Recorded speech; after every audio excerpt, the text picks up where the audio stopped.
Hello, my name is Cassandra Perales, and welcome to my last video of making the connection for my training and development program for my capstone project. I have decided to conduct my research of the lack of communication from leadership to employees in the healthcare industry, specifically at Kaiser Permanente, because I have worked in the healthcare industry for about 3 to 4 years now and have experienced myself how ineffective communication from leadership can have the negative effects on its employees, patient care, and the image of the organization.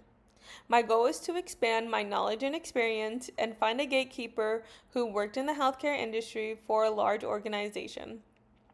My gatekeeper has worked at Kaiser Permanente for 5 years now in the dermatology department and has had a negative effect on the outcome of lack of communication from her leadership. I conducted both a quantitative and qualitative approach by conducting an in-person interview, by asking open-ended and agree to disagree questions, to gather in-depth responses from my gatekeeper, to find what the communication problem was in their organization and how to fix it. From conducting an in-person interview, I was able to find that miscommunication from leadership to employees was causing mistakes, frustration and confusion, jeopardizing patient satisfaction, being unclear on updated policies and procedures, and causing high employee turnovers. The qualitative data sheds light on the challenges employees face with miscommunication from their leadership. The quantitative data was conducted by an online survey via email of 4 different Kaiser Permanente employees from the dermatology department. Majority employees in the dermatology department agreed or strongly agreed with the questions that measured high levels of miscommunication or the lack of communication they receive from their leadership that changes their motivation and causes mistakes due to being confused. Based on these findings, it was clear that it is critical need for a training and development program focused on enhancing communication skills for both leadership and employees. I figured it would be beneficial to create a training and development program by training leaders and employees both on active listening and receiving and providing feedback. This training and development program will include training on active listening by understanding messages being conveyed, refraining from interrupting others while they speak, and practicing paraphrasing to confirm the understanding of the message that was relayed by role playing in 3 different drills. Along with my training covering how to give and receive feedback effectively by distinguishing between constructive and destructive feedback, managing defensiveness when receiving feedback, and applying that feedback to areas needing improvement through active listening and consistent practice. This training session was to equip my trainees to practice and learn effective communication to apply to their workplace at Kaiser Permanente to improve the lack of communication from leadership and employees. Throughout this training, participants will gain the knowledge of active listening and receiving and providing feedback to one another.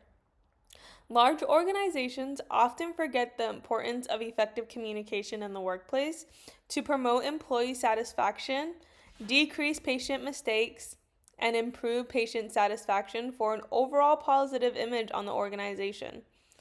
Communication is crucial when working in the healthcare industry because you have another person's life in your hands that you are responsible for.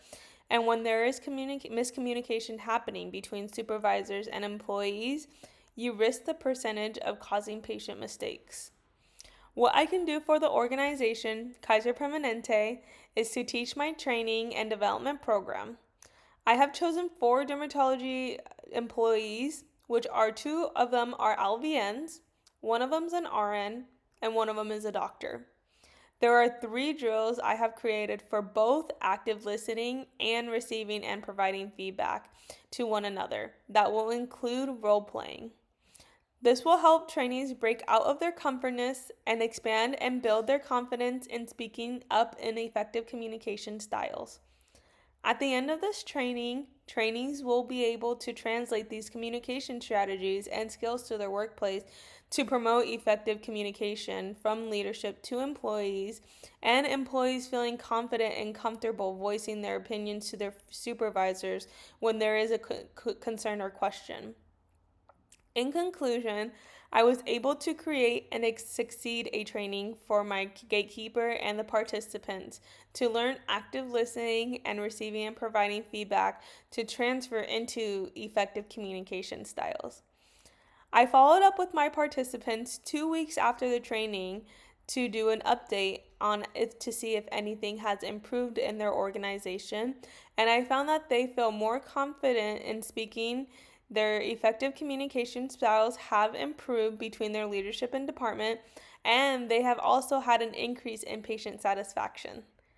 I really enjoyed conducting research to build my interview questions, conducting a qualitative and qualitative data analysis to find the communication problem, and to be able to create a training and development program to teach my trainees how to improve their communication skills to translate into their daily work styles. Thank you all so much, and I hope you enjoyed my capstone project on improving the lack of communication in the healthcare industry from leadership to employees.